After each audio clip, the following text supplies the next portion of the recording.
സമരത്തിന് ആ സമരസമിതിയുടെ കൺവീനറായിട്ട് ശോഭാ സുരേന്ദ്രനെ പോലെ ഒരാൾ പ്രവർത്തിക്കുന്നുണ്ടെങ്കിൽ ഒരു പോലീസിനെയും പേടിച്ചിട്ടല്ല ഞങ്ങൾ ഇവിടെ ഇരുന്നിട്ടുള്ളത്. ഞങ്ങൾക്ക് ബഹുമാനമുണ്ട്. നല്ല രീതിയിൽ പ്രവർത്തിക്കുന്ന പോലീസ് അധികാരികളുടെ കാക്കിയെ ഹൃദയത്തിൽ വെച്ചവരാണ് ഞങ്ങൾ. എന്നാൽ ഇവിടെ ഞങ്ങൾക്ക് പറയാനുള്ളത്, വീണ ജോർജിനെ പോലെ മേലനങ്ങാതെ നടക്കുന്നവരല്ല ഞങ്ങൾ. ഞങ്ങൾ തീരുമാനിച്ചാൽ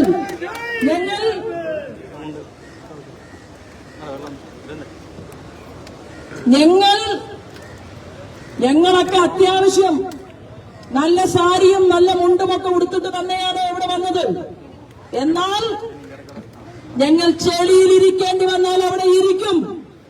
ഞങ്ങളുടെ ജീവിതം തന്നെ ഈ സമൂഹത്തിന് വേണ്ടി സമർപ്പിച്ചുകൊണ്ടാണ് ഞങ്ങൾ ഈ പാർട്ടി പ്രവർത്തനത്തിന് ഇറങ്ങി പുറപ്പെട്ടിട്ടുള്ളതെങ്കിൽ ഞങ്ങൾക്കൊരു മുഖ്യമന്ത്രിയും വേണ്ട, ഞങ്ങൾക്കൊരു മന്ത്രിയും വേണ്ട. സമരത്തിന് നേതൃത്വം കൊടുക്കാൻ ഞങ്ങൾ തീരുമാനിച്ചിട്ടുണ്ടെങ്കിൽ വീണ ജോർജിനെ കൊണ്ട് മൂക്കുകൊണ്ട് ക്ഷാമരിപ്പിക്കാനുള്ള തന്ത്രം ഭാരതീയ ജനതാ പാർട്ടിക്ക് ഉണ്ട് എന്നറിയിക്കാൻ ഈ അവസരത്തെ ഉപയോഗപ്പെടുത്തുകയാണ്. 2 ആഴ്ചക്കാലമേ ആയിട്ടുള്ളൂ ഈ സമരം നടത്താനുള്ള അധികാരം കിട്ടിയിട്ട്. വിസിലടിച്ചിട്ട് സംസ്ഥാന അധ്യക്ഷൻ ഞങ്ങൾ തുടങ്ങിയിട്ടുണ്ട്. ഇന്ന് തിരുവനന്തപുരത്ത് വീണ ജോർജിന്റെ വസതിക്ക് മുന്നിൽ ഞങ്ങൾ സമരം നടത്തിയിട്ടുണ്ട്. കോട്ടയത്ത് 7-ാം തീയതി വീണ്ടും നമ്മൾ സമരം നടത്തും. പാർട്ടിയുടെ സംസ്ഥാന അധ്യക്ഷൻ ആ സമരത്തിന് അഭിസംബോധന ചെയ്യാൻ വേണ്ടിയിട്ട് വരും.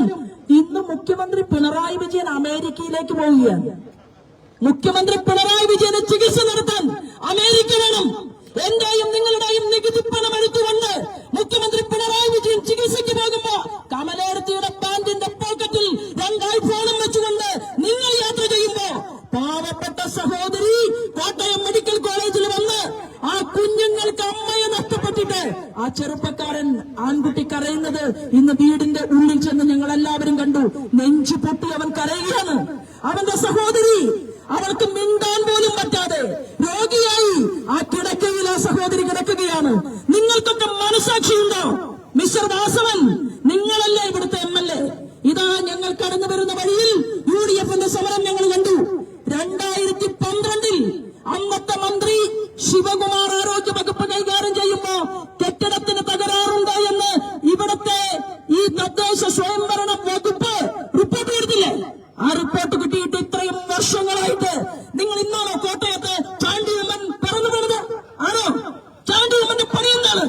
കോട്ടയം മെഡിക്കൽ കോളേജിൽ മാർക്സിസ്റ്റ് പാർട്ടിയുടെ നേതൃത്വത്തിൽ, വാസവന്റെ നേതൃത്വത്തിൽ, വീണ ജോർജിന്റെ നേതൃത്വത്തിൽ ഇങ്ങനെ തെമ്മാടിത്തരം നടക്കുന്നുണ്ടെങ്കിൽ, മുഖ്യമന്ത്രി പിണറായി പറഞ്ഞില്ലേ തെമ്മാടി രാഷ്ട്രമെന്ന്? തെമ്മാടിത്തരം നടക്കുന്നുണ്ടെങ്കിൽ മുണ്ടം മടക്കി കുത്തി വാടാ ചാണ്ടിയുമ്മ വരേണ്ടത് മാസങ്ങൾക്ക് മുൻപായിരുന്നു, വർഷങ്ങൾക്ക് മുൻപായിരുന്നു. എന്താ പറയാതിരുന്നത്? ഇപ്പൊ നിങ്ങൾ രാഷ്ട്രീയം കളിക്കുകയാണ്. ഞാൻ പറയാൻ ആഗ്രഹിക്കുന്നു മാധ്യമ സുഹൃത്തുക്കളോട്, ഇതൊന്ന് കാണണം. കേന്ദ്രം നൽകിയത് 1351.79 കോടി രൂപ. ഈ നമ്മുടെ സംസ്ഥാനത്ത് ഇത് BJP എന്ന് പറയുന്നത് പ്രമുഖമായിട്ടുള്ള ഒരു പത്രത്തിൽ വന്ന വാർത്തയാണ്. എന്താ പറയുന്നത്? ഇടതു സർക്കാർ കൊട്ടിഘോഷിച്ച നമ്പർ 1 ആരോഗ്യ കേരളം വീട് വെന്റിലേറ്ററിലായപ്പോ പ്രിയപ്പെട്ടവരെ കോടിക്കണക്കിന് രൂപ വകമാറ്റിയതിന്റെ കണക്കുകൾ പുറത്തു വന്നപ്പോ 2022-23 കേന്ദ്ര സർക്കാർ നൽകിയിട്ടുള്ള പണത്തിന്റെ 30% ചെലവഴിച്ചിട്ടുള്ളൂ. ബാക്കി 70% ലാപ്സാക്കി കളഞ്ഞു. ആരാന്റെ മകൻ അല്ലെങ്കിൽ ആരാന്റെ മകൾ, പാവപ്പെട്ടവൻ മെഡിക്കൽ കോളേജുകളെ ആശ്രയിക്കുമ്പോ പൂർണ്ണ ഗർഭിണിയായിട്ടുള്ള സ്ത്രീ, ഗർഭിണിയായ സ്ത്രീ കുഞ്ഞിനെ ഈ സമൂഹത്തിന് നൽകാൻ വേണ്ടിയിട്ട് ആ സഹോദരി മെഡിക്കൽ കോളേജിലേക്ക് വരുമ്പോ പായും തലയണയും കൊണ്ടുവന്ന് വരാന്തയില് ആ പാ വിരിച്ചിട്ട് അവളുടെ ഗർഭാവസ്ഥയിൽ ഇത്രയും 10 മാസം നിറവേറുമായി കുഞ്ഞിനെ തന്റെ സമൂഹത്തിന്, കേരളത്തിന്, നമുക്ക് തരാൻ വേണ്ടിയിട്ട് അവൾ കഷ്ടപ്പാട് അനുഭവിക്കുമ്പോ 70% വരുന്ന ഫണ്ട് കേന്ദ്രത്തിന്റെ ലാപ്സാക്കി കളഞ്ഞു ആരോഗ്യ വകുപ്പ് മന്ത്രി വീണ. എന്താ കാരണം എന്നറിയുമോ? മേലനങ്ങിയിട്ടില്ല, ഒരു മുദ്രാവാക്യം വിളിച്ചിട്ടില്ല, മാർക്സിസ്റ്റ് കമ്മ്യൂണിസ്റ്റ് പാർട്ടിക്ക് വേണ്ടി ഒരു യോഗത്തിൽ സംസാരിക്കാൻ പോയിട്ടില്ല. മാധ്യമ സുഹൃത്തുക്കൾക്ക് തോന്നും എന്താണ്? മാധ്യമങ്ങളുടെ ശീതീകരിച്ച മുറിയിൽ, ആ ശീതീകരിച്ച മുറിയിൽ ഇരുന്നത് കൊണ്ട് ഇവിടുത്തെ രാഷ്ട്രീയക്കാരൻ ഉൾപ്പെടെയുള്ള മാർക്സിസ്റ്റ് പാർട്ടിയുടെ നേതൃത്വം ഉൾപ്പെടെയുള്ള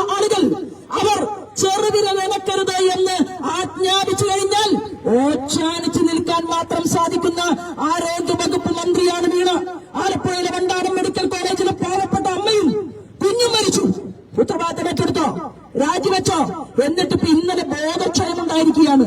കാണ്ടാമൃഗത്തിന്റെ തൊലിക്കത്തിയാണ് വീണയ്ക്ക്. ഒരമ്മയുടെ ഹൃദയമുണ്ടായിരുന്നുവെങ്കിൽ ഇന്നലെ രാജിവെക്കുമായിരുന്നു. എന്നിട്ട് പറയും, ഇത് നല്ലോണം നടത്തിക്കൊണ്ടുപോകാൻ പറ്റുന്നവർക്ക് ഈ പണി ഏൽപ്പിച്ചു കൊടുക്കാൻ പറയുമായിരുന്നു. പറഞ്ഞില്ല. ഇത് അഭിനയമാണ്, ഇത് സിനിമയല്ല, ഇത് ജീവിതമാണ്. ആ ചെറുപ്പക്കാരന്റെയും ചെറുപ്പക്കാരുടെയും അമ്മയെ കേരളത്തിന് മുന്നിൽ നഷ്ടപ്പെടുത്തി കളഞ്ഞതിന്റെ ഒന്നാമത്തെ പ്രതിയാണ് മന്ത്രി വീണ. നിങ്ങളാണ് ഒന്നാമത്തെ പ്രതി. എന്താ മുഖ്യമന്ത്രി പിണറായി വിജയൻ നടപടി സ്വീകരിക്കാത്തത്? വീണയ്ക്കെതിരെ നടപടി സ്വീകരിക്കണം. വാസവൻ ഈ നാട്ടുകാരനാണ്. വാസവൻ ഓരോ ദിവസം ചെല്ലുന്തോറും നല്ല സുന്ദരനായി സുമുഖനായി വെളുത്തു വരികയാണ്. എന്നാൽ പാവപ്പെട്ട മെഡിക്കൽ കോളേജിൽ വരുന്നവര് പിടഞ്ഞു വീണ് മരിക്കുകയാണ്. MRI സ്കാൻ 6 മാസം കഴിയണം കിട്ടാൻ. ഇന്ന് രോഗിയായിട്ടുള്ള ഒരു പേഷ്യന്റിന് 6 മാസം കഴിഞ്ഞിട്ട് ചികിത്സ കിട്ടൂ എന്നുള്ള രീതിയിലേക്ക് കേരളത്തിലെ മെഡിക്കൽ കോളേജുകൾ മാറിയിട്ടുണ്ടെങ്കിൽ എന്ത് MLA ആണ് നിങ്ങളുടെ MLA? സർവത്ര താൽക്കാലിക നിയമനങ്ങളും ഇവിടെ നടത്തിയിട്ടുണ്ട്.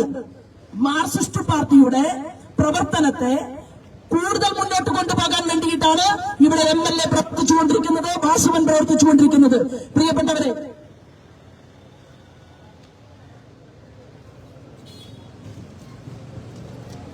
അത് വേറൊന്നുമല്ല, ഞങ്ങളുടെ സംസ്ഥാന പ്രസിഡന്റിന്റെ ഒരു ഫോൺ കോൾ അത് വന്നു എന്നറിയിക്കാൻ വേണ്ടിയിട്ടാണ് ഇവിടെ സംസാരിച്ചത്.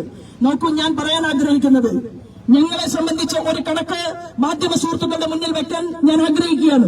ഇതിന് മറുപടി മുഖ്യമന്ത്രി പിണറായി വിജയന്റെ പാർട്ടിയുടെ ഭാഗത്ത് നിന്നുണ്ടാകണം. ഗോവിന്ദൻ മാഷ് തത്തോ പൊത്തോ കളിച്ചിട്ട് കാര്യമില്ല. ഗോവിന്ദൻ മാഷ് ഒരു പാർട്ടിയുടെ സംസ്ഥാന സെക്രട്ടറിയാണ്. നിങ്ങളുടെ പാർട്ടിയാണ് പാവപ്പെട്ടവന് വേണ്ടി ജയവിളിച്ചത്. നിങ്ങളുടെ പാർട്ടിയുടെ നേതാവായിരുന്നു കൃഷ്ണപിള്ള. നിങ്ങളുടെ പാർട്ടിയുടെ നേതാവായിരുന്നു AK ഗോപാലൻ. നിങ്ങളുടെ പാർട്ടിയുടെ നേതാവാണ് ഇന്ന് മരണാസന്നനായിട്ട് നമ്മളെല്ലാവരും തന്നെ, ഞാൻ ഉൾപ്പെടെയുള്ള BJP-ക്കാർ ഉൾപ്പെടെയുള്ളവർക്ക് ബഹുമാനമുള്ള സഖാവ് അച്യുതാനന്ദൻ. നിങ്ങൾക്ക് മാത്രം എന്താണ് ഈ നാട്ടിലെ പാവങ്ങളെ കാണുമ്പോ നിങ്ങൾക്ക് ഇത്ര ആലോചനം? നിങ്ങൾ എന്തുകൊണ്ടാണ് കോട്ടയത്തെ സ്വകാര്യ മെഡിക്കൽ കോളേജ്, സ്വകാര്യ ആശുപത്രികളിലേക്ക് എല്ലാത്തിനും പോകാൻ കഴിവും പ്രാപ്തിയുമുള്ള മനുഷ്യരെ പോലെ ഇവിടുത്തെ പാവപ്പെട്ടവന് വേണ്ടിയിട്ട് നിങ്ങൾ എന്തുകൊണ്ടാണ് ആരോഗ്യവകുപ്പ് മന്ത്രി വീണയെ കൊണ്ട് ജോലി എടുപ്പിക്കാത്തത്? നിങ്ങൾ ഞങ്ങളുടെ നേതാവ് നദ്ദാജി തന്ന പൈസയുടെ കണക്ക് അതെനിക്കിവിടെ നിങ്ങളുടെ മാധ്യമ സുഹൃത്തുക്കളുടെ മുന്നിൽ പറയണം എന്ന് ഞാൻ ആഗ്രഹിക്കുന്നു.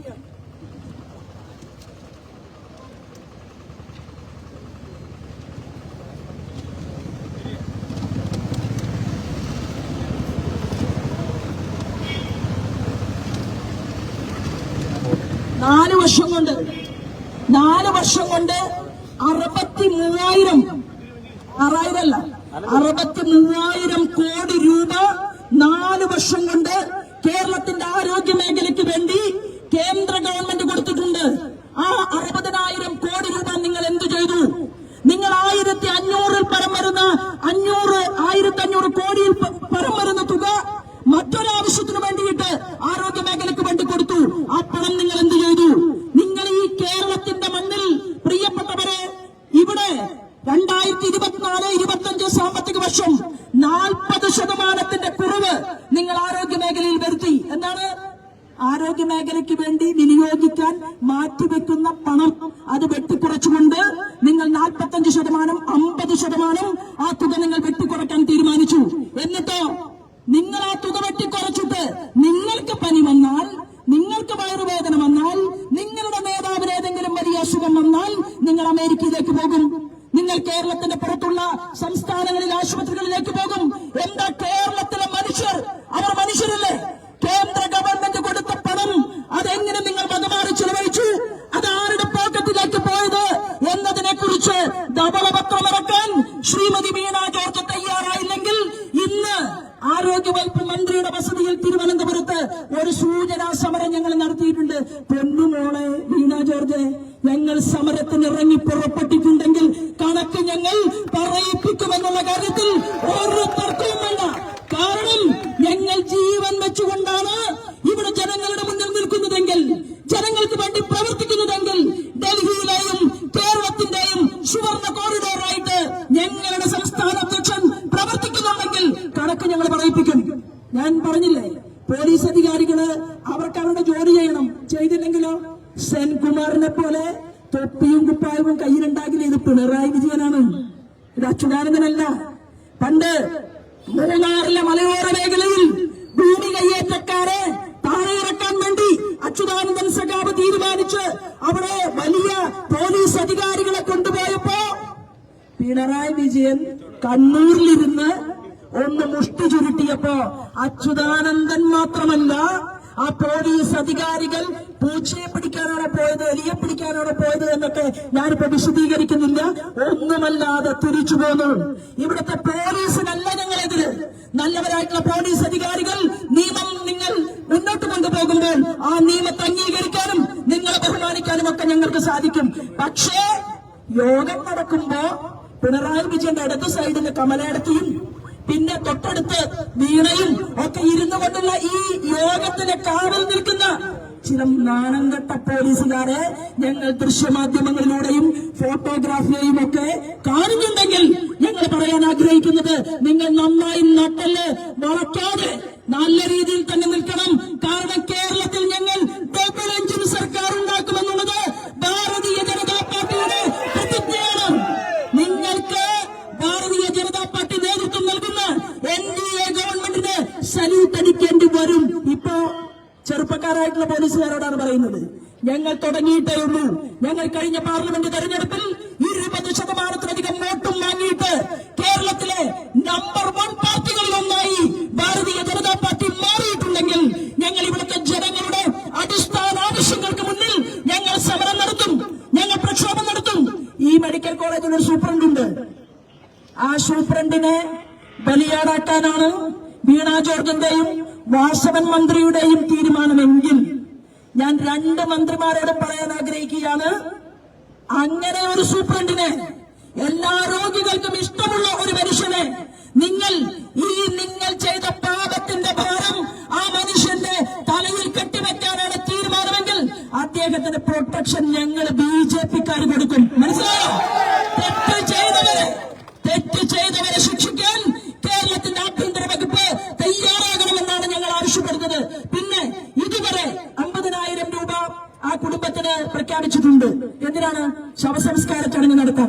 നാണമുണ്ടോ കേരളത്തിന്റെ മുഖ്യമന്ത്രിക്ക്? നിങ്ങൾ വോട്ട് പറഞ്ഞാൽ നഷ്ടപരിഹാരം പ്രഖ്യാപിക്കുമല്ലോ. നിങ്ങളൊരു വഞ്ചി പറഞ്ഞാൽ നിങ്ങൾക്ക് സൗകര്യമുള്ളവര് അവർക്ക് വേണ്ടിയിട്ട് ഏതെങ്കിലും ഒരു പാവപ്പെട്ടവൻ മരിച്ചാൽ കൊടുക്കണമെന്ന് തന്നെയാണ് ഞങ്ങളുടെയും താല്പര്യം. അവിടെ നിങ്ങൾക്ക് നഷ്ടപരിഹാരം പ്രഖ്യാപിക്കാമെങ്കിൽ ഈ പാവപ്പെട്ട കുടുംബത്തിന് അമ്മ മരിച്ചു, ആ കുഞ്ഞ് അതീവ ഗുരുതരാവസ്ഥയിൽ ചികിത്സയുടെ വക്കിൽ അനങ്ങാൻ പോലും സാധിക്കാതെ കണ്ണീരൊഴുക്കിക്കൊണ്ട് കട്ടിലിൽ കിടക്കുകയാണ്. എന്താ കുടുംബത്തിന് നഷ്ടപരിഹാരം പ്രഖ്യാപിക്കാൻ നിങ്ങൾക്ക് ഇത്ര ബുദ്ധിമുട്ട്? നിങ്ങൾക്ക് കണ്ണൂരിൽ പിണറായിലെ പാലപ്പുറത്ത് നിങ്ങളുടെ കമലേടത്തിക്ക് കിട്ടിയിട്ടുള്ള സ്വത്ത് കൊടുക്കണമെന്നല്ല ഞങ്ങൾ പറയുന്നത്, നിങ്ങൾ കൊടുത്തിരിക്കണം. ആ കുടുംബത്തിന് നഷ്ടപരിഹാരം കൊടുക്കാൻ കേരളത്തിന്റെ ഗവൺമെന്റ് തയ്യാറാകണം എന്നാവശ്യപ്പെട്ടുകൊണ്ട് കൂടിയാണ് ഞങ്ങളുടെ ഈ സമരം ഇവിടെ ഒരു സൂചനാ സമരമായിട്ട് ഞങ്ങൾ നടത്തി മുന്നോട്ട് പോകുന്നത്. മറ്റൊരു കാര്യം പറയാൻ ഞാൻ ആഗ്രഹിക്കുന്നു.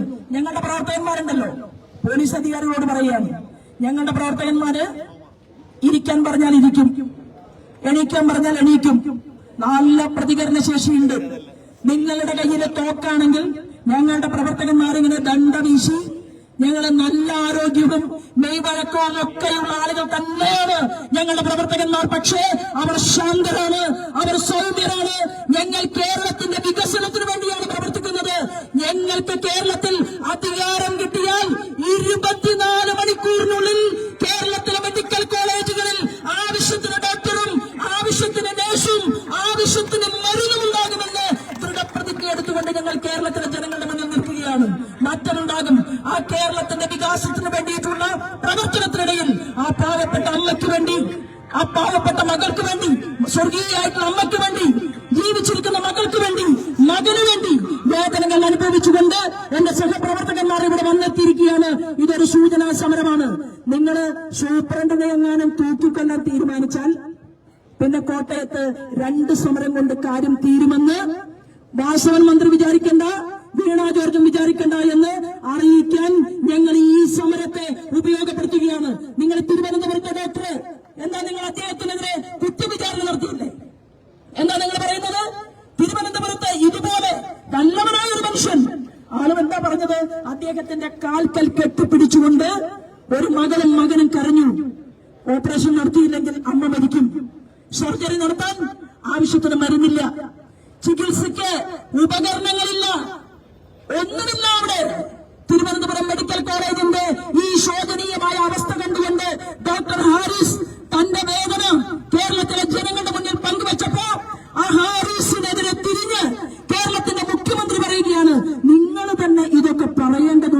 എന്നുള്ള അർത്ഥത്തിൽ കേരളത്തിന്റെ മുഖ്യമന്ത്രി ആ പഴയ ബ്രണ്ണൻ കോളേജിലെ കഥ പറഞ്ഞല്ലോ കേരളത്തിലെ ജനങ്ങളോട്.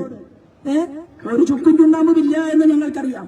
പക്ഷേ ആ ബ്രണ്ണൻ കോളേജിന്റെ കഥയും പറഞ്ഞ് ഹാരിസിനെ പീഡിപ്പിക്കാൻ, ഹാരിസ് കമ്മ്യൂണിസ്റ്റുകാരനാണ്, സഖാവാണ്, പക്ഷെ ഹാരിസിനൊരു ഹൃദയമുണ്ട് എന്ന് കേരളത്തിലെ പൊതുസമൂഹം മനസ്സിലാക്കിയിട്ടുണ്ടെങ്കിൽ